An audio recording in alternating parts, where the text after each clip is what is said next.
But if Yeah. you feel like money is more valuable than you, if you feel like you have to prove yourself for money, if you feel like you have to chase after money, then you are saying, oh, money's up here and I'm down here. And Yeah. so you're saying, I'm not worthy of it. And so Yes. you're pushing it away. You're repelling it. You're saying, I don't get to have that yet. I Yes. have to do more things. I have to learn more things. I have to prove myself before I can have it. No, you don't. Yeah. What you have to do is recognize that you are valuable now and really start to feel that in your system.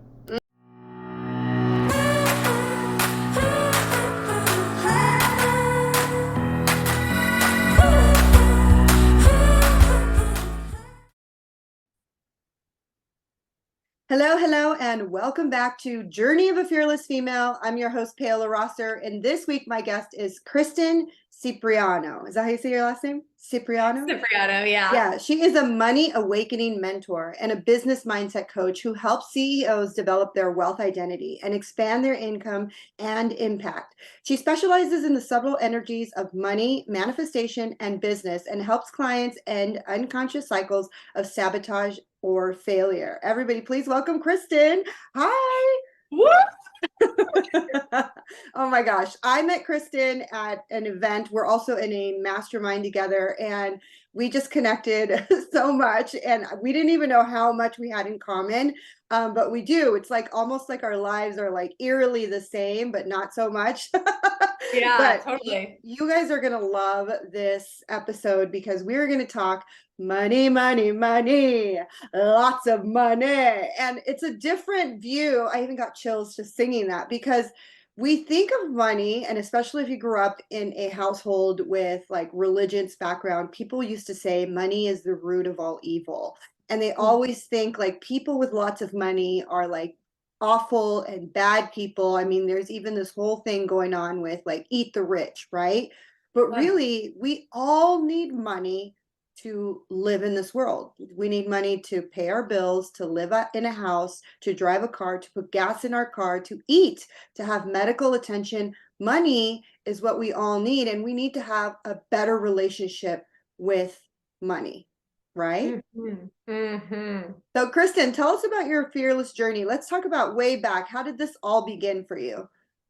Yeah, so I'm actually going to take it way, way, way, way back. We're going to go back to my childhood, because that's often where our relationship with money starts, right? Like it doesn't start the first time you get a job. It starts when you're unconscious and you're an infant baby and there's fear energy in your household because mom and dad don't think they're going to make rent that month or whatever the money story is from your lineage, right?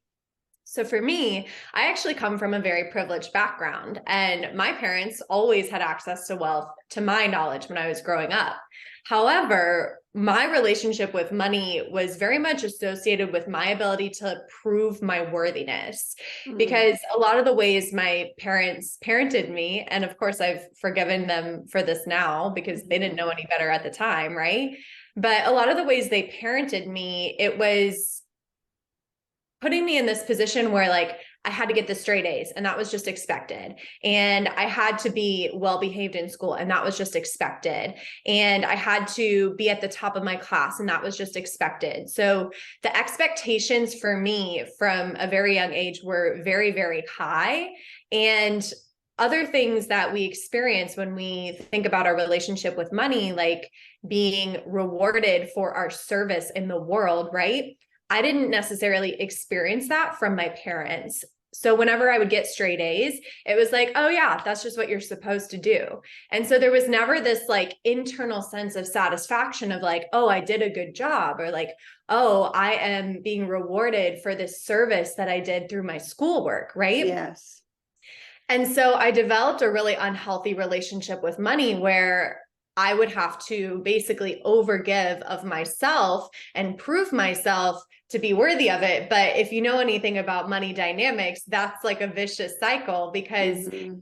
from that state of energy, you're already coming from a state of lack, right? Like Yes. if I'm trying to prove myself, that means I think I'm lacking something. Mm-hmm. And so I got trapped in that state of lack when I first started my business. And it's been the process of dismantling that pattern within myself. But I noticed so many things happening in my business that had nothing to do with the strategy I was using, right? Like a lot of Yeah. times when we have problems in business, we think, oh, I have the wrong strategy, or I need a better strategy, or maybe it's the algorithm that just hates me, or maybe I need a new audience, or maybe I should start TikTok instead of Yeah. Instagram, right? Like we kind of like look outside of ourselves for these solutions. And I did that for a really long time. But then, and I love this quote, I forget who said this, but there's this quote that goes, wherever you go, there you are. Have you heard that Ooh, one before? no, but I love that one. So I would like look to these external things in my business, and wherever I would go to try to fix the problem, there I was again, which was the problem, right? Like this Yes. idea that I was lacking something was the actual problem, not the actions I was taking in my business. Yeah, I say that to my clients all the time. It's like when you look at all of your life, the denominating factor is you. So you could shame and blame and point the finger at, your parents, the people who raised you, all these things, but the denominating factor is you, and the only person you can change is you. And I also love that you said, like, I started to look on the outside to see how I could fix my business, and it always goes back to your inner world reflects your outer world. And I love that you said, I had to go back to my consciousness of what I was told about money. Like, I didn't grow up with parents who had a lot of money. Hold on, something's coming up on my computer. Okay, so I didn't grow up with parents who had a lot of money. So I always lived in lack and scarcity. And, the storyline growing up is like, it's going to be hard to make money, and you're always going to live paycheck to paycheck, and money is hard to come by. And my dad's favorite saying was always like, as long as I have a roof over my head and food in my belly and a place to lay my head, then I am okay. But it's like, I wanted more than that. And wanting Yeah. more than that seemed evil or selfish or just awful, And it's like, and now in my business, when I want to raise my prices or I want to ask for more, I have that guilt in me that's like, am I being selfish? Am I being like rude, or, what is greedy? But then you think about it, we come from an infinite source, an infinite abundance. And when you take a piece of that pie, it's like taking a little droplet out of the ocean. There's plenty more to go around, right? Yeah, absolutely. Yeah. And I fully resonate with what you're saying about the fear when you start to raise your prices or when you desire more in your business, because especially as heart-centered entrepreneurs, I think we have this tendency to want to help everyone, and to even the unconscious pattern to want to save everyone, right? Like we Yes. want to rescue people from their problems, because whatever our problems were that led us to these service-oriented businesses, we know how painful they were, right? Like we get the struggle, we get the suffering. And so there can be this tendency to want to save people from themselves. But unfortunately, the laws of the universe say we can't even do that. And so we have Yes. to find a way to make peace with the fact that we have to leave some people behind. And this is actually a shift that I made with one of my clients that allowed her to raise her prices for one-on-one coaching to $10,000. No one was buying it at first. And it was because she was in that state of like feeling like she had to save people, right? And she was Yeah. getting all these messages of like, I can't afford that. That's crazy. Like, there's no way I would ever be able to pay that. And she came to me and I was like, it seems like you're afraid of leaving these people behind. Like you've built this beautiful community and you've served them in these lower ticket ways up until now, but this isn't for everyone, right? Like we have to recognize some of those higher ticket programs are not for everyone, and they're not supposed to be for everyone, because not everyone, of course, will be able to afford it, but also not everyone's ready for it. And I think Yes. sometimes we want people to be ready for it before they actually are. And that's when we get those I can't afford it messages. But when we are comfortable with not being able to help everyone in every single offer, and really focusing on those dream soulmate clients who are willing to meet us at that higher standard, now we become a match for them. Yes. So what would you do? What would you say to someone who is dealing with like the unconscious belief that money is hard to come by? How would you start the journey of healing your relationship with money? Yeah. Money is hard to come by. So I would trace that back And I do a lot of my work internally in the body, just when I'm working with myself, but also when I'm working with clients, I sense into their system and I notice what's coming up in their system in terms of maybe an emotional reaction or some sort of sensation in the body. And I'm able to track that energetically. So if I were encouraging someone to dig deeper into this belief, I would, have them like say it out loud and then kind of like close their eyes and drop into their body a little bit and take a couple breaths.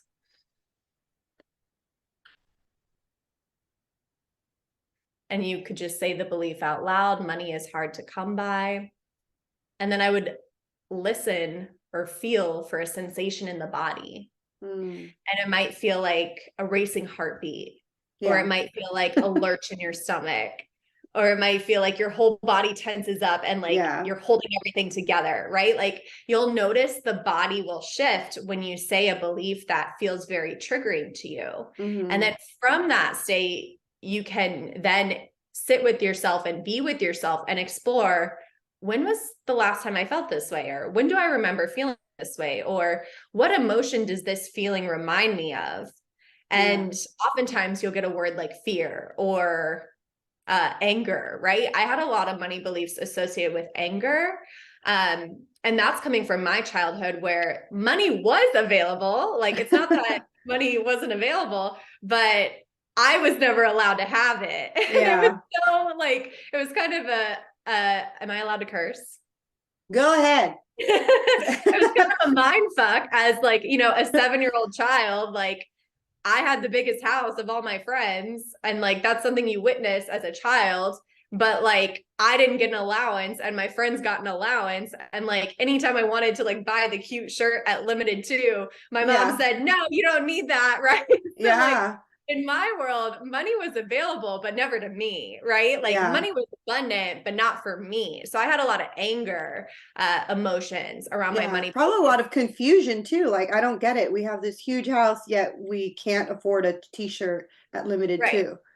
Right, exactly. And we all have stories like that, whether you came from wealth or you didn't, right? Like we all have those experiences and they're often like super like innocent experiences from childhood where again, you wanted the silly t-shirt from Limited Too or whatever, or Abercrombie, and mom or dad said no and it made you feel a certain way, right? Yeah. Or maybe you had unlimited access to whatever you wanted, but you got no attention from your parents. And so with that money wound, it's like, okay, money is abundant, but love is not. So I don't want money. I would rather have love. Yeah. Oh my gosh. It reminds me of this article that I read where it's like you find out how many times you were told no when you were little, like, no, you can't have that. No, you can't, versus how many times you were told yes. And that really does have an effect on you when you get older because you just stopped asking. You stop asking because you know that someone's going to tell you no. And so, and it happens to us even in ourselves where I'm working with clients and I'm, creating their vision boards with them. And I'm like, okay, how much do you want to make? Put that number out there. And they always go with like really small numbers because they're afraid to ask because they're afraid to be told no, because how many times did they get told no growing up?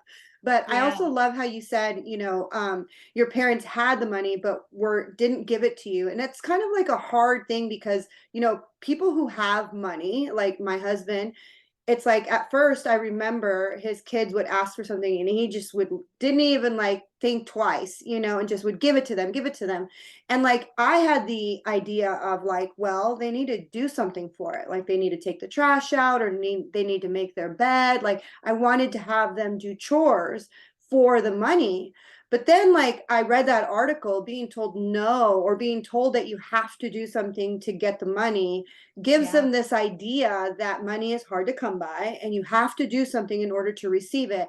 If you have the money and the child is actually a good child, it's not like he's like disrespectful, like some videos where you see the kid like being so rude to their parents and just disrespectful. My stepsons are the most amazing kids and they're so well respected. They're so well mannered. And, they didn't do any of the things that I did when I was in high school, like, so it's like, why don't you just give it to them with a loving yes? Yeah. because you have it. Obviously, there's a point where like over spoiling the child, but I think that every child is different. You know what I mean? And I think that we shouldn't have these blanket rules for every single child. I know you're trying to teach them about money, but you also have to teach them not to be afraid of money or afraid that money is hard to come by.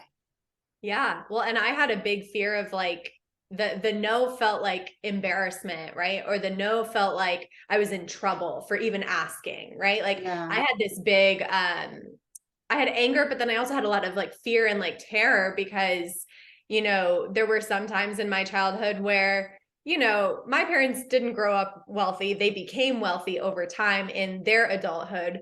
And so they would reflect back on their experiences and talk about how hard they had it growing up and literally make me feel guilty. But I was like a 6-year-old child or like a 10-year-old child, right? So like you're like a child and you're like feeling guilty that you have abundance that was just Hmm. given to you as your birthright. And then at the same time, that abundance, they're saying, no, you can't have that. How dare you want that?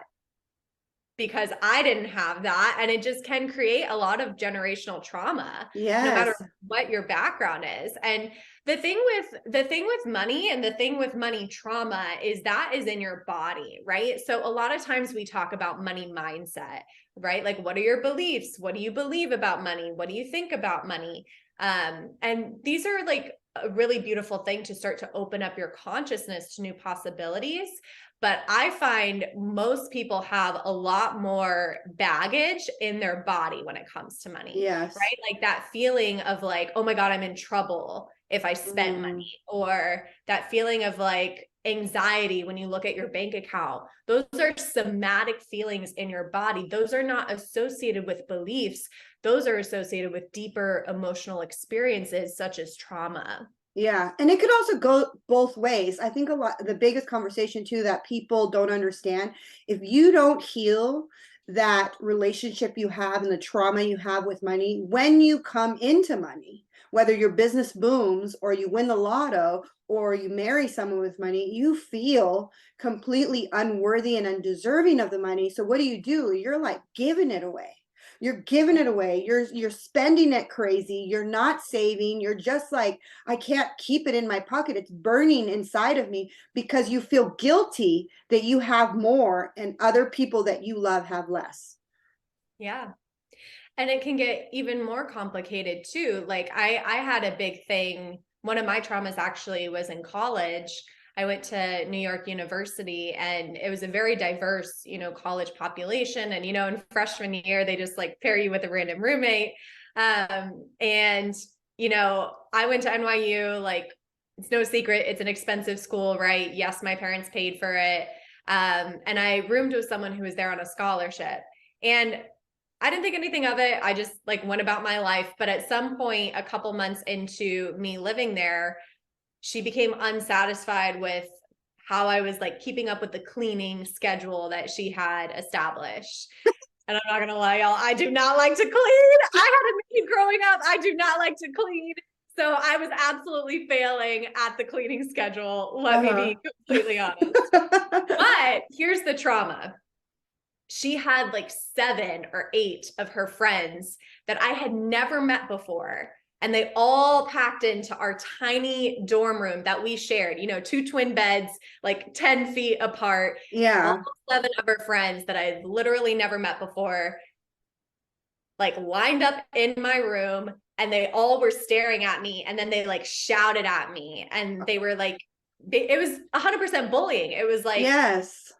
you haven't been doing this. Did you grow up with a maid? That makes sense. Like, you need to get your shit Wow. together. Like, you're not cleaning well. And like, it's kind of a silly thing because it's about cleaning, right? So it's like, Yeah. it's not really like on the surface, it doesn't sound that scary, but like, imagine like 8 people, 7 of which you've never met, yelling at you. And like, in that experience, I just felt like I was exiled, right? When I Mm. traced that trauma back, it felt like exile from the group, Yeah. exile from the tribe, which in Yes. attachment trauma, we need the tribe to survive, right? So Yes. in that moment, it felt like life or death to my body and my survival brain. And so that Yeah. was the trauma that I had to work through, where it was like, oh, I'm going to be exiled if I have money. And so, Yes. you know, with that belief and that trauma, I was in that state of like giving it away, or like allowing my expenses to be more than they really needed to be, right? More than I really desired them to Yeah. be.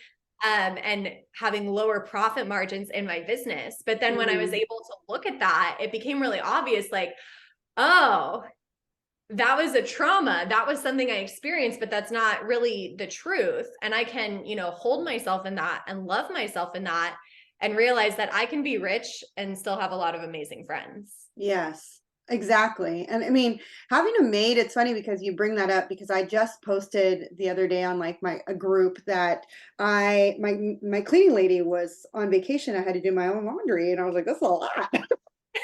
And everybody was like, oh my God, like kind of like, you know, giving me shit. And I'm Mexican. And so when I started having a cleaning lady when I was single, living in a small studio apartment. Okay. It was a small 400 or 500 square foot apartment, and I had a cleaning lady.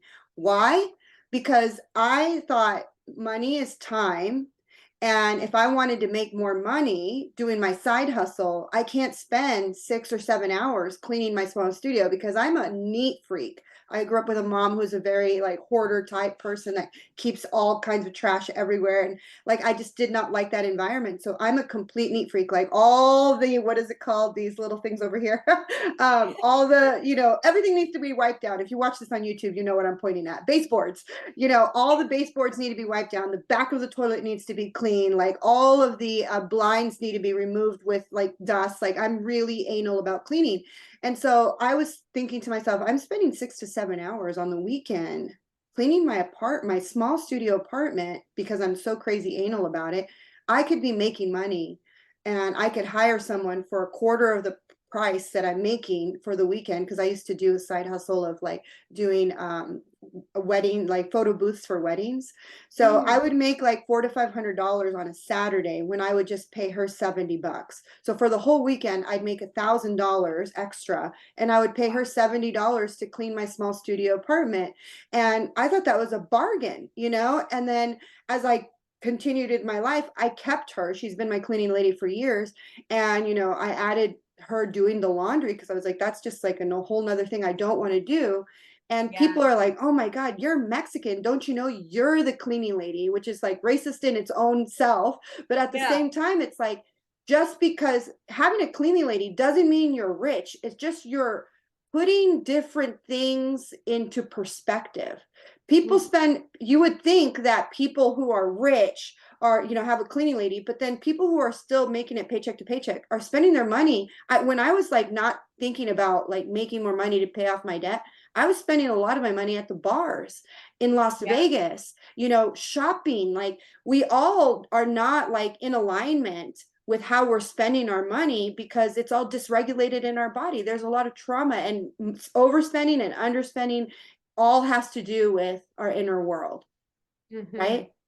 Yeah. So, And like for me, a lot of the chasing money. So we're kind of talking about the overspending and underspending. So there's also the pattern of like chasing money, which if you have a business, this is where we can get into like the attraction or the repelling dynamics with mm, clients and with money, right? So we've had the experience before. I'm going to use dating as an example. We've all had the experience before, most likely, of you meet someone on a dating app or you go out with someone once and then they text you and it's like something about receiving their text just like makes you never want to pick up your phone again. You're like, oh, like stop texting me. Like, no, like go away. Stop it. Right. Like it's yeah, so repellent. Like we all have had that experience with someone in our lifetime in the dating world, right? So we can also bring that dynamic to our businesses and to how we're selling and to whether or not we're actually attracting clients or repelling them. And mm-hmm, so when we're in this energy of chasing the client, yeah, right? Or chasing the money in our business, when we're in that state, it's usually because we feel like something within us is missing, right? And we think that that thing over there, that client or that amount of money over there is going to finally complete us and make us yes, whole. And so I had this big thing too, because I actually had a huge pattern with codependency of having to realize that I am complete right here. Like I am whole, like nothing, no amount of money is going to make me more complete. No amount of clients beating down my door to pay me is going to make me more complete or more whole. But the brain and the body for a long time thought that they would. And so that's another pattern that I started to heal within myself that really opened up so much more abundance. Yes, I love that you said that, because people don't understand. They think that money is going to solve their problems, you know. And don't get me wrong, it will solve a lot of your problems, and money does give you a lot of freedoms and a lot of choices that you didn't have in the past. But if you don't heal the inner world, like I said, you're going to be giving it away. You're going to be self-sabotaging. It's just an added problem. I love Biggie Small says, more money, more problems, right? If Yeah. you don't solve the inner world first, right? So if someone who is listening, what would you tell them? Like, obviously the first thing is to like locate that feeling in your body. How can you like let it go? Like once you've located the feeling in your body, what do you do to actually let it go so that it no longer is that negative thought process holding you back? Yeah. So obviously, this is something I do more specifically with my clients in my programs, but just a little nugget for anyone who's listening now to assist them in starting this process is you actually want to be this loving presence for the negative emotion, right? So I'll take it back to my bullying trauma. So the negative emotion there was intense fear, like intense fear.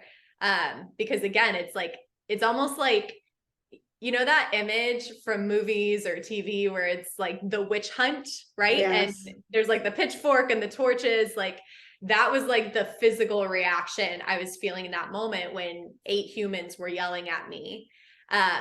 And so for me, it was like intense terror, intense fear. And so I had to become this loving presence of acceptance for that terror and for that fear. And the unsexy answer is you have to actually feel it for a minute. Like you have to Ugh. actually go there I'm like, and feel the terror that you didn't let yourself feel, or that you shoved down, or that you dissociated from in the moment. And basically the way I experience it is like you have to feel it to completion, and then it loses its charge, right? It loses its energetic power.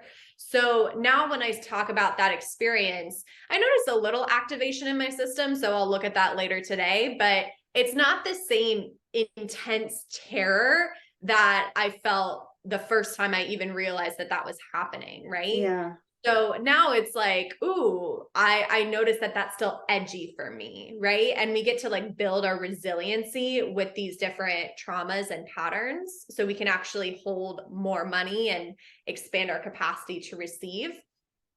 But we have to be able to lovingly accept what's here. And if it's terror, or if it's anger, or if it's fear, we have to be in that loving acceptance of it instead of trying to fight it. Or like I would try to like get mad at it and be like, you shouldn't be angry, you should be abundant, right? Like I would get mad at myself and be like, stop being fearful. Like you're supposed to be affirming that money is an infinite, limitless resource right now. Yes. We kind of like play these games with ourselves. But the real medicine is, okay, I'm noticing fear. I'm just gonna be afraid for a minute. I'm gonna let myself be afraid. And I know I'm at home. I know it's 2023 or whatever year you're listening to this. I know that I'm not actually in that experience that I'm feeling right now. And so I can be there with my past self and show that version of me that it's going to be okay, that she's going to get through it. And that I'm so sorry that that happened to her and that I wasn't there for her, right? Like, it's like inner child work. Like I always think to Yes. myself, like, man, I wish I had been there for you, because I would have been like, listen, they're bullying you. Go talk to the RA. Go tell them what happened. Like, this is not Yes. okay. You are not the problem. They are the problem, right? And so I have to be that like adult presence for my younger self and show her like, it's not your fault, right? Like, it's not your fault. You didn't do anything wrong.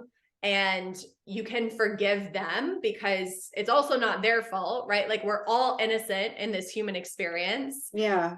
So forgive yourself, forgive them, and this is how it gets to be moving forward. And I think the biggest part of this that creates the most transformation is knowing and feeling into and understanding that there's a different way of moving forward, right? Mm-hmm. So if the old pattern was, for example, if I'm rich, I'm exiled, right? And like the group abandons me, I'm all alone. If that was the old pattern, then it's being able to imagine and feel into in my body, once I've felt the feelings of the negative experience, that the new reality gets to be, oh, well, if I'm rich, I get to meet new people. I get to serve more people through my business. I get to speak on stages and serve 5,000 people at a time or 10,000 people at a time. I get to offer more things for free to help even more people. I get to create a much bigger impact. And look at all my friends that I've, met along the way. Look at all these beautiful people that I get to, bounce ideas off of and learn and grow alongside with, right? So I have to like create that new paradigm for myself where I'm not exiled. I'm not all alone. There is a group Yes. of people there to support me, even if I get the desired result, which is becoming rich. Yes, I love that because I struggle with that too. It's like feeling like the more money I make, the more that I'm going to be exiled or pulled away from the people that I love and stuff. But, some people are going to come with you and some people can't handle that. And the reason why they can't handle that is because they have to do their own healing with money and how they feel about it, because it's really important.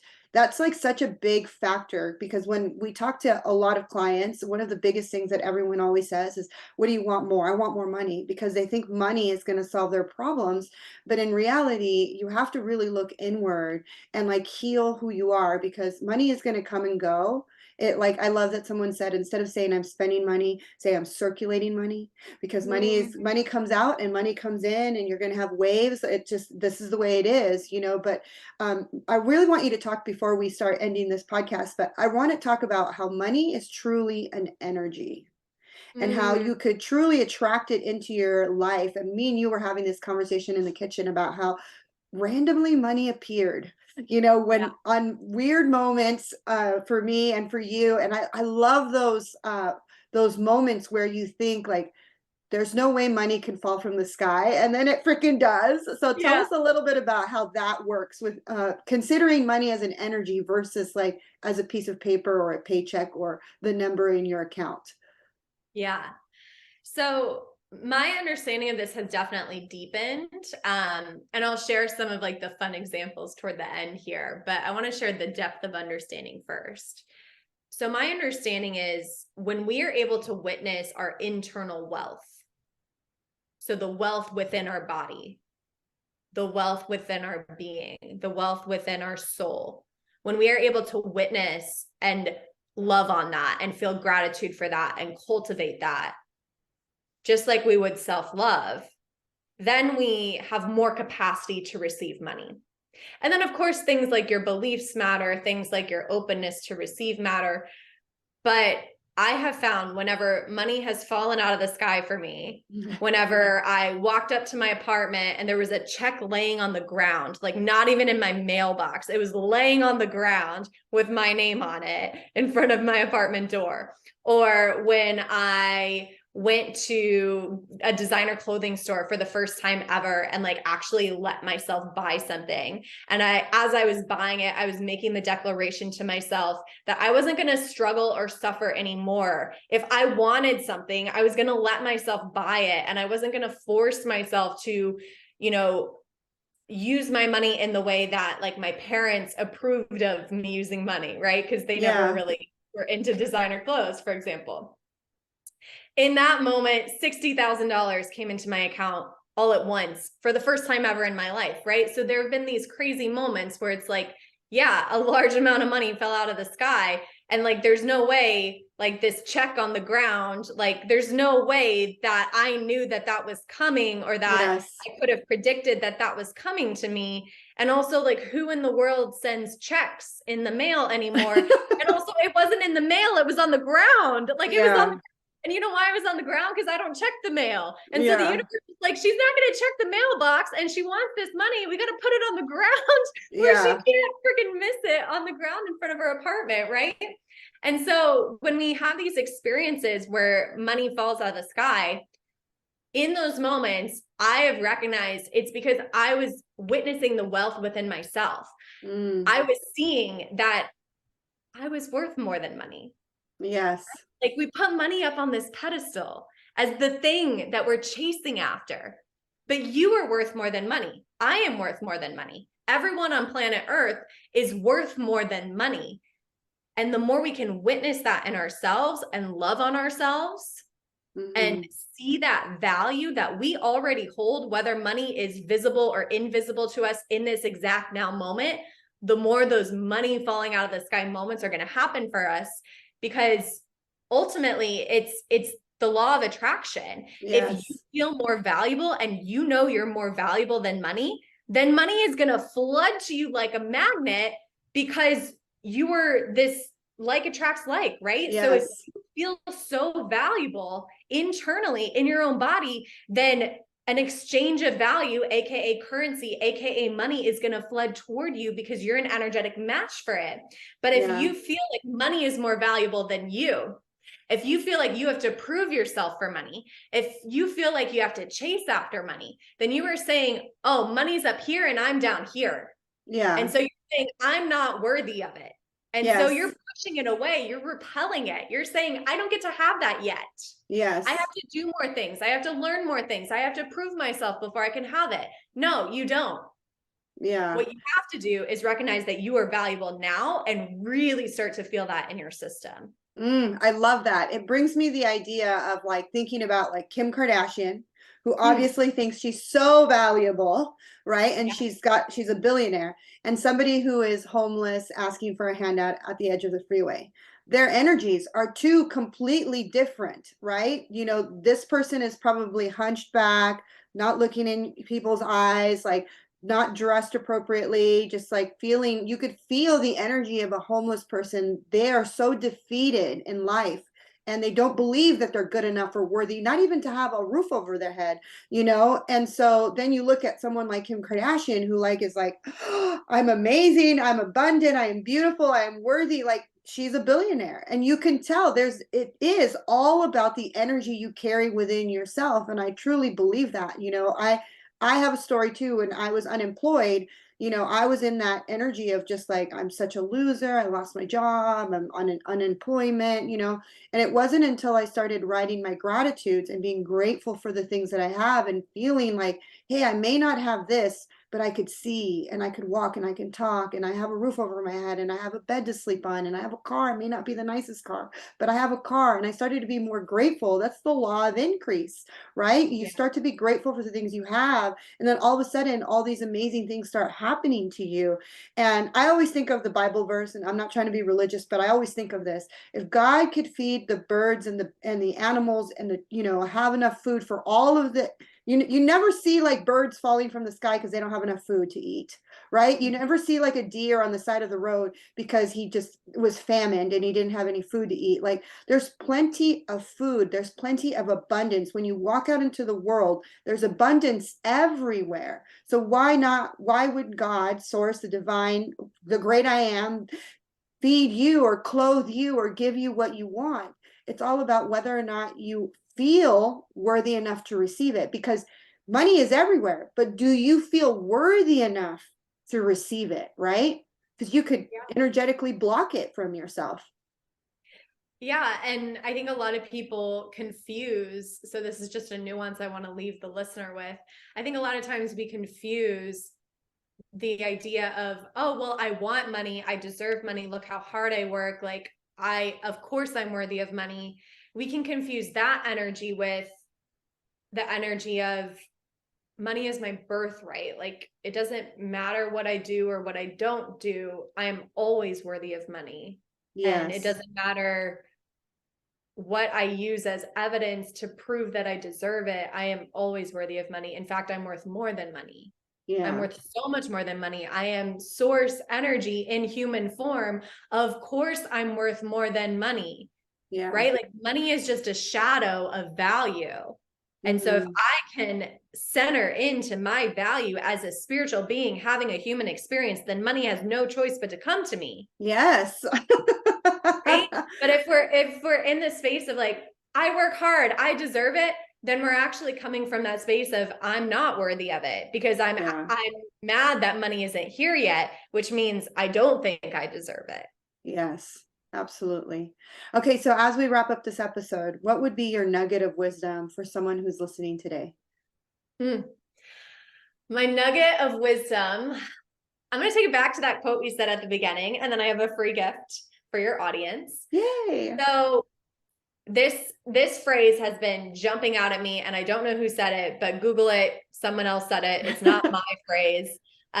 Wherever you go, there you are. And I might be paraphrasing it a little bit. So wherever you go, there you are. So when you're interacting with your money, that's telling you something about yourself, right? Like when you're looking at your credit card or your overdrafted bank account or your lack of retirement funds or whatever your current money issue is that you're working to resolve, when you're looking at your money, you're seeing something that you believe about yourself unconsciously, right? Like unconsciously, like you're not to blame for this. Like you're not in trouble for this. Like it's not your fault, right? But it's information, right? So when I look at the past couple months in my business, full transparency, didn't make nearly as many sales as I was expecting. It all became clear now. I actually didn't have space for the types of programs I wanted to sell because we were traveling for 6 weeks, me and my husband, for his job search. And now that he has his job, like my entire yearly schedule is completely different than what I imagined it would look like. So universe was actually saving my ass by not bringing me clients for these programs that I thought I wanted to sell because I'm completely changing everything now, right? Yeah.